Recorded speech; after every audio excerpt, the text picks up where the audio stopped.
Saroli police station વિસ્તારના વેપારીઓનો દલાલ મારફતે સંપર્ક કરી કાપડનો માલ લઈ નાણાં નહીં ચૂકવી ઉઠમણું કરનાર આરોપીઓને પકડી પાડતી સારોલી પોલીસ કમિશનર અમનુપમસિંહ ગેહલોત સાહેબ, ખાસ પોલીસ કમિશનર સેક્ટર 1, નાયબ પોલીસ કમિશનર ઝોન 1, મદદનીશ પોલીસ કમિશનર B ડિવિઝન નાઓએ સુરત શહેર ટેક્સટાઇલ માર્કેટને લગતા બનતા જુદા જુદા ઉઠમણા છેતરપિંડીના બનાવોને કારણે સુરત શહેરના વેપારીઓને આર્થિક સંકળામણનો સામનો કરવો પડતો હોય સુરત શહેર અને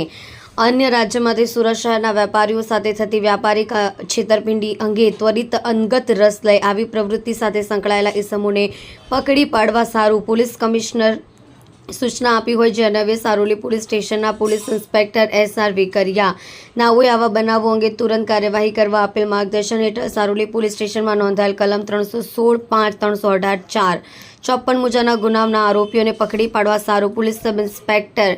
HL દેસાઈ સ્ટાફના માણસો વર્કઆઉટમાં હતા. દરમિયાન ગુનાના કામે ટેકનિકલ વર્કઆઉટ અને હ્યુમન સોર્સિસને આધારે આરોપીઓ વિનોદ કુમાર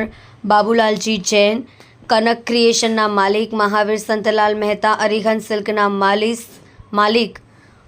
હનુમાન રામ ગંગા રામજી ચૌધરી, દલાલ નાઓએ ASI Rameshbhai Haribhai, assistant head constable Arvindbhai Laljibhai તથા assistant head constable Bharatbhai Najabhai નાઓને મળેલ અંગત બાતમી હકીકતને આધારે સદર ગુનાના કામે સંડોવાયેલ આરોપીઓને પકડી પાડી કાયદેસરની પ્રશંસનીય કામગીરી કરી છે.